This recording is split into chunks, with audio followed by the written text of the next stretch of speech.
I'm Tina Pelto. Welcome to this month's In the Know.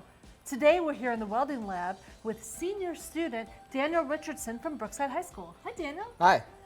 Daniel, you're a senior in the program. Tell me, what kind of welds have you learned to do? So here in the JVS welding program, I have learned to do stick, MIG, flux, and TIG.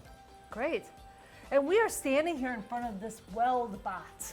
Tell me, what is the weld bot? What does it do? So the weld bot is something that would need to be programmed, but it can run pretty much any kind of weld you ask it to.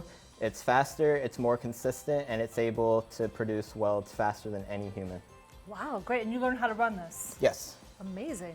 So Daniel, what do you plan to do after graduation? So after graduation, I want to go to LCC, and I also want to work at a great welding job like Skylift. Great. If you come down to the welding program, we have a lot of great things you can do in here, a lot of great opportunities, a lot of great people in here. Thank you so much for meeting with us today. You're welcome.